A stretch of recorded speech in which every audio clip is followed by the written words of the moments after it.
오늘도 행복하세요. 자유세상의 유현상 목사입니다. 오늘은 누가복음 22장 14절로 23절에 있는 말씀을 중심으로 해서 성만찬의 은혜라고 하는 제목으로 잠시 은혜를 나누고자 합니다. 저와 여러분들, 우리 예수 믿는 모든 신앙인들은 오직 예수 한 분만을 통해서 하나님으로부터 모든 사랑과 복을 누리며 사는 존재들입니다. 그래서 수많은 찬송들이 주님 한 분만으로 만족합니다, 그렇게 고백들을 하고 있습니다. 바로 그렇습니다. 우리 모든 신앙인들은 오직 예수 한 분을 통해서 모든 은혜를 이루어 구원의 삶을 사는 복된 사람들입니다. 그래서 사도행전 4장 12절은 예수의 다른 구원받을 이름이 없다, 그렇게 말씀하고 있습니다. 바로 그렇습니다. 예수님은 우리의 모든 은혜의 주체이신데, 그 예수님은 우리가 육신을 입고 사는 금세뿐만 아니라 내세에 걸쳐서 모든 은혜를 이루어 주시는 오직 한 분 되신 절대적인 주님이십니다. 그래서 마가복음 10장 29절로 31절은 말씀하고 있습니다.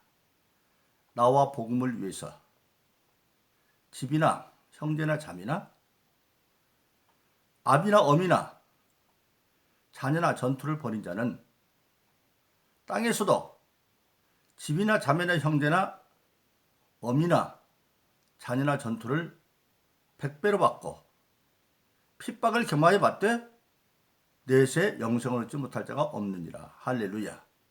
땅에서도 100배를 받고 내세도 영생을 얻는다. 즉 금세와 내세에 대해서 모든 것을 약속하고 있는 것입니다. 그런데 이 말은 무슨 말이냐? 우리가 세상에서 가장 가까운 존재가 가족들입니다. 그리고 가장 먼저 해야 할 일들이 세상에서는 집안일입니다. 그런데 예수님은 그보다도 복음을 이루기 위해서, 예수님을 위해서 먼저 하라는 겁니다. 마가복음 10장에서 버린다고 하는 얘기는 더 궁극적으로 보면 버린다는 얘기가 아니라 순서를 바꾼다고 하는 일입니다. 예수님 일찍이 마태복음 6장 31절로 33절에서 말씀하십니다. 자기의 복음을 듣는 그 유대인들에게, 그 유대인들은 지금 굉장히 어렵고 가난한 사람들입니다. 나라는 로마에게 빼앗기고 눈만 뜨면 10사람 가운데 8사람은 무엇을 먹을까 입을까 마실까가 생존의 문제가 걱정인 사람들입니다. 근데 예수님께서 그런 거 염려하지 말아라. 염려하고 싶어서 염려하나 염려가 되니까 되는 거지. 그런 현실인데 염려하지 말아라. 그러면서 그런 것들은 이방인들이 구하는 거야. 어떻게 보면 참 비현실적인 얘기 같죠. 그러면서 그것을 해결할 방안을 말씀드립니다. 너희들이 먹고 입고 마시는 문제 너희가 구하지 않아도 하나님께서 이미 있어야 할 걸 알고 있는데, 그것을 너희가 해결하려면 뭐냐? 하나님이 주고 싶어도 줄 길이 막혀 있으니까 그 길을 열어야 되는데, 그게 뭐냐면 먼저 그 나라와 그 일을 구하면 모든 것을 더해준다.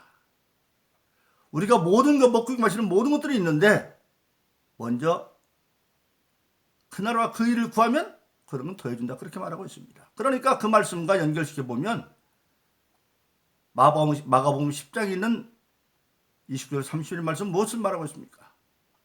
나와 복음을 해서 집이나 형제나 자매나 아비나 어미나 자식이나 전투를 벌인다라고 하는 말은 우선순위를 바꾼다는 겁니다. 복음의 일, 예수님의 일, 그리고 집안일과 두 일이 양립되어 있을 때 먼저 그 나라와 그 일, 먼저 복음과 예수를 일하면, 먼저 부모 일보다도 그 일을, 복음과 예수 일을 하면, 또 자녀나 전토 직업의 일보다도 그 일을 먼저 하면 세상으로부터 요거도 먹죠. 핍박을 겸하지. 왜? 너는 예수에 미쳤구나. 집도 모르고 형제도 모르고 부모도 모르냐, 이렇게 욕을 얻어먹을 수 있죠. 그러나 그것을 이기고 먼저 순서를 바꾸면 그동안에 핍박도 받지만 마침내 하나님께서 말씀의 약속에 책임을 져주셔서 때가 되면 자기를 핍박하는 가족들도 다 이해하게 되어지고 더 좋은 결과는 사도행전 16장 30절처럼 주 예수를 믿으라 그러면 너와 네 집에 구원을 얻는다. 핍박 가운데도 예수를 제대로 믿으면 마침내 그대로 말미암아 안 믿는 가족도 예수 믿게 되어져서 일찍 예수님께서 마태복음 13장에서 하나님 나라를 뭐라고 부였습니까? 하나님 나라는 서말 밀가루 속에 들어간 누룩과 같아. 서말 밀가루 속에 누룩이 좀 들어가겠지만 답답한 시간을 걸치면 나중에 밀가루가 누룩으로 변화된다는 겁니다. 발효되어져서. 바로 그렇습니다. 그래서 금세에서도 100배를 받는다. 어떻게? 어미나 아비나 형제나 자매나 자식이나 전도를 100배로 받는다. 어떻게 부모를 100배로 받고 형제를 100배로 받습니까? 그것은 그렇게 부모처럼 형제처럼 내 자녀처럼 나를 이해하고 돕고 효도할 수 있는 그런 사람들이 100배나 많아진다. 그걸 말하고 있습니다. 그러니까 핍박을 내세의 영세로 좀 없다. 즉 복음과 예수를 위해서 먼저 살면 핍박도 겸하게 받지만 땅에서도 100배를 받고 내세의 영생을 얻는다. 그렇게 말하고 있습니다. 바로 그렇습니다. 바로 예수님은 우리에게 믿음 안에서 육신을 사는 금세뿐만 아니라 내세까지 책임져 주시는 절대 구원의 예수님이요 은혜의 예수님이라는 사실입니다. 그리고 그 은혜는 부분적인 것이 아니라 전체적인 총체적입니다. 즉 우리 인간의 모든 문제는 크게 나누면 두 가지 문제죠. 영적인 문제와 육신의 문제. 근데 그 두 가지를 주님은 다 책임져 주십니다. 예수님께서 마태복음 4장에서 40일 금식하고 난 뒤에 심히 줄이셨습니다. 그때 시험하는 자가 나와서 네가 하나님의 아들이거든 저 돌들이 변하여 떡이 되게라 그렇게 말합니다.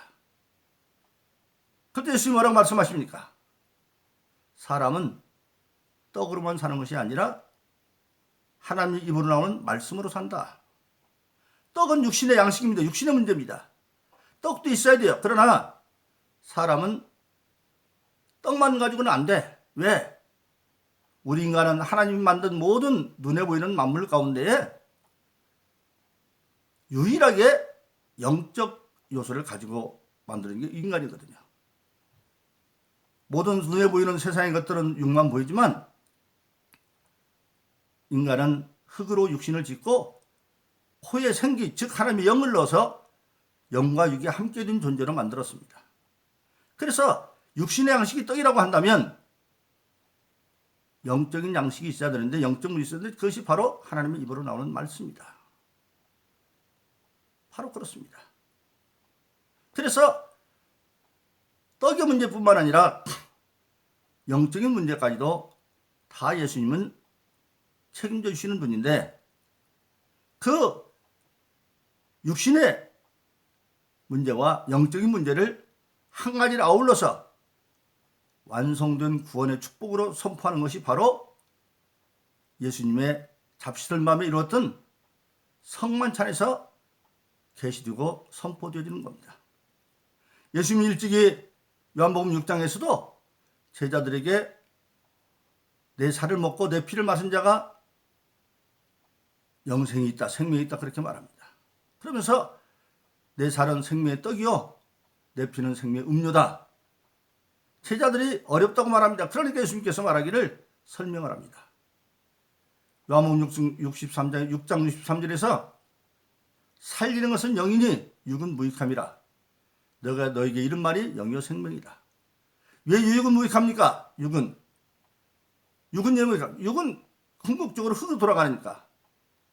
그런데 흙으로 육신이 돌아가는데 영은 있는데 그 영이 나중에 죽지 않은 몸으로 부활해야 되기 때문에 살리는 것은 영이다. 그 영이 흙으로 돌아간 죽는 육신이 아니라 죽지 않은 영을 살려서 믿는 자는 천국, 믿지 않는 자는 지옥 가게 되어 있습니다. 그래서 바로 내가 너에게 이른 말이 영영 생명이다 그렇게 말씀하고 있습니다. 그래서 자기가 피와 살에서 말씀을 했는데 6월절 잡시는 밤에 마지막으로 마가의 다락방에서 성만찬 하시면서 지금 예수님이 선언하신 겁니다. 먼저 잔을 들어서 사라지고 주십시오 뭐라고 말합니까? 이 잔을 마셔라. 이 잔은 내 피인데 바로 언약의 생명의 피다. 그렇게 말씀하고 있습니다. 바로 그렇습니다. 아담과 이브가 범죄하고 난 뒤에 하나님이 아담과 이브를 선악과가 있는 에덴에서 쫓아낸 이유가 뭡니까? 저들이 선악과를 먹고 선악을 아는 일을 우리가 하나같이 되었으니 저들이 동산 중에 있는 생명나무도 먹고 영생할까 두렵다. 왜 영생할까 두렵습니까? 그들은 이미 죄를 져서 저주받아 지옥 갈 수밖에 없는 몸이 되었어요. 죄의 값은 사망이니까. 그런데 죄의 문제를 해결하지 아니하고 생명나무 가시를 따먹으면 그것이 죄 가운데 영생하는 거니까 그게 바로 지옥입니다. 더 이상 구원을 할 수가 없어요. 그런데 요한일서 3장 8절에 보는 것처럼 죄를 지는 자는 마귀에게 속하나니 이미 죄를 져서 아담과 이브는 마귀에게 속해 있는데 마귀를 이길 수가 없어요.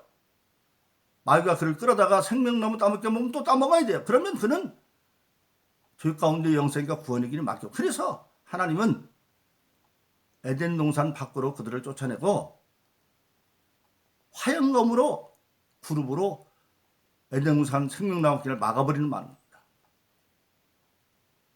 그래서 죄를 있는 몸으로는 생명나무 먹으면 안 돼요. 그런데 원래 우리 인간에게 주신 음식은 채식이었죠.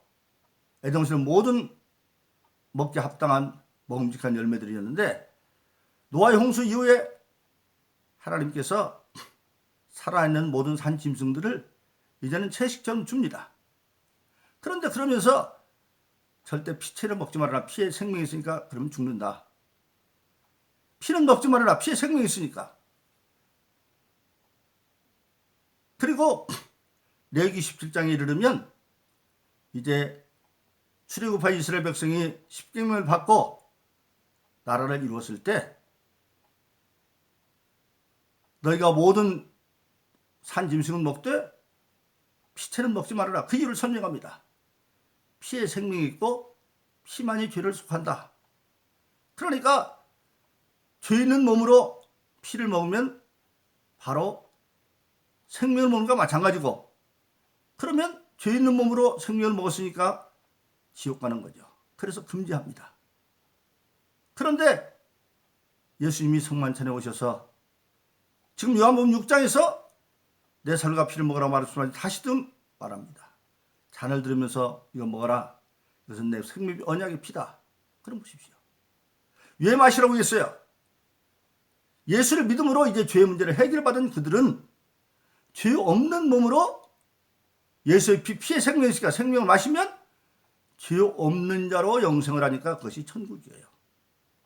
그러니까 죄의 문제를 해결하고 이제는 피를 마시라고 말한 겁니다.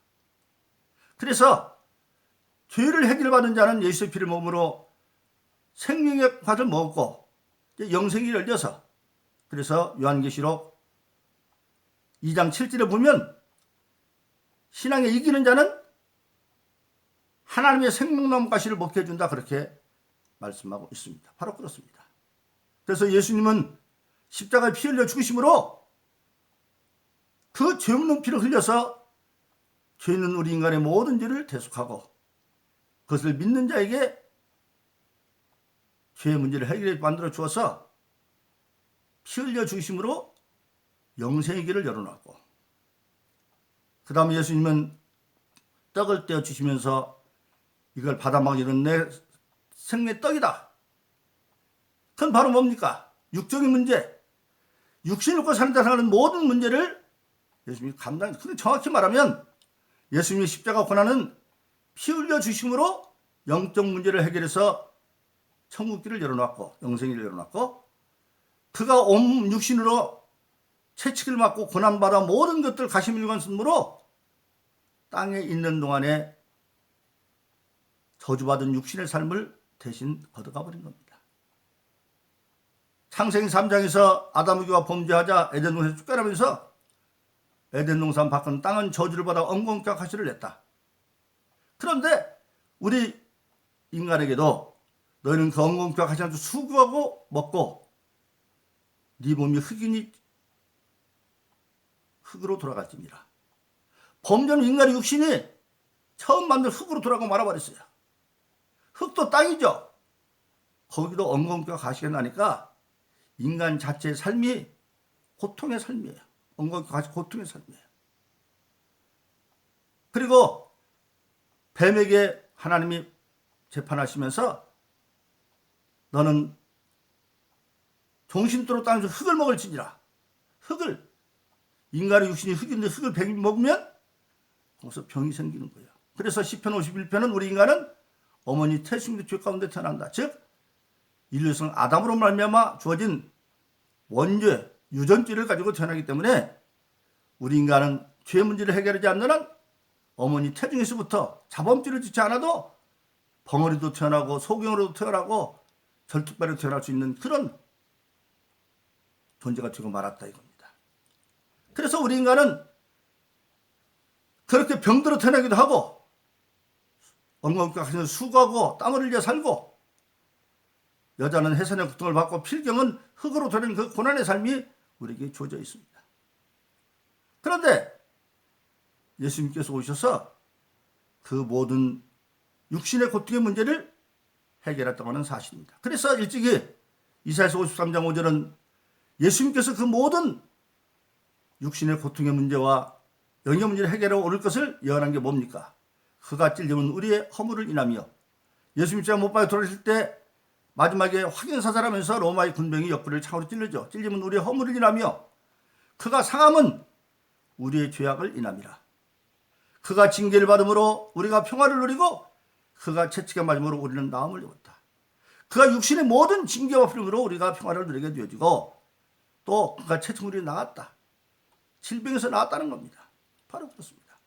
그래서 예수님께서 육신의 모든 고통을 받으심으로 말미암아 우리가 땅에 있는 동안에 모든 육신의 문제도 감당해 주셔서 결론적으로 우리가 잘 아는 고린도서 8장 9절은 예수 그리스도의 은혜를 우리가 알거니와 부유한 자로서 그가 가난한 것은 그의 가난함을 인하여 너희를 부유케 하려 하십니다.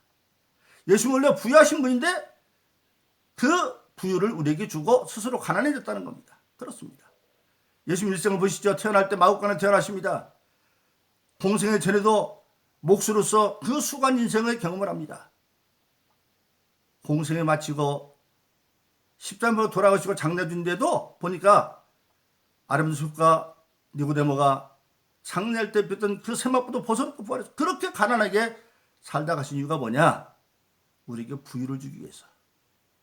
그래서 예수님은 환경을 극복할 수 있는 엉겅퀴 상태를 극복하셔서 에베소 6장 13절에 보면 평안의 복음의 신발을 신고 어떤 어려운 환경도 믿음으로 이길 수 있는 믿음의 평안의 복음의 신발을 신고 그래서 엉겅퀴 가시를 뚫을 수 없는 장가로 같은 것을 만들어 주었고 그리고 질병도 바로 뭡니까? 채침으로 나는데 실질적으로 예수 믿고 겁난 모든 자는 성령을 선물로 받습니다. 그런데 그 성령은 하나님의 영이죠. 요한일서 1장 5절에 보니까 하나님은 빛이 전혀 어둠이 없다. 성령은 전혀 어둠이 우리 몸 안에 있으니까 빛의 궁전인데 모든 병을 일으키는 죄의 세력은 흑암의 세력입니다. 어떻게 어둠이 빛을 침노할 수 있습니까? 빛은 어둠을 침노할 수 있지만 그래서 우리 몸은 고린도서 3장 심기능처럼 하나님의 거룩한 성령이 된 빛의 궁전이기 때문에 마귀가 침노를 못합니다. 그래서 요한일서 5장 18절은 하나님께서 나신 자식 악한 자가 만지지도 못한다. 만지면 또 어떻게 병이 들겠어요? 그런데 마귀는 안 만지니까 어떻게 하느냐? 에베소 6장 16절에 보면 하나님의 전신갑주를 입고 믿음 안 있는 자들에게 못 만지니까 멀리서 불로 화살을 쏘면 화살이 텅텅 하나님의 전신갑주에 부딪히면 뚫지는 못하지만 충격을 와요. 고통이 와요. 그 고통을 병으로 인정하면 불신앙을 타고 들어오는 겁니다. 그래서 우리가 그걸 인정하지 않으면 병을 예수 믿는 사람들은 병 자체를 인정하면 안 돼요. 통증 같은 건 인정할 수 있어요. 피곤함이 연약하니까. 그래서 결론적으로 성만찬은 영적인 것과 육신의 적 모든 것을 다 이뤘음을 선언하고 있고 그것을 이룬 것이 선언이 우리가 잘 아는 요한 3서 1장 2절이죠. 사랑하는 자야 내 영혼이 잘 뛴같이 범사가 잘 뛰고 강건하기를 원한다. 영혼이 잘 뛴다. 하나님과의 관계가 잘 뛰면 일상의 삶이 범사가 잘 뛰고 강건히 누릴 수 있는 축복이 주어진다. 그렇습니다. 바로 그렇습니다. 그러므로 저와 여러분들은 예수님께서 십자가에 못 박혀 이루신 모든 은혜에 계신 성만찬의 은혜를 깨닫고 믿음으로 누림으로 항상 영적이고 육신의 모든 문제를 금수와 내세에서 승리하고 축복받는 삶을 살기를 예수 이름으로 축원합니다. 오늘도 행복하세요. 자유세상의 유현상 목사였습니다. 감사합니다.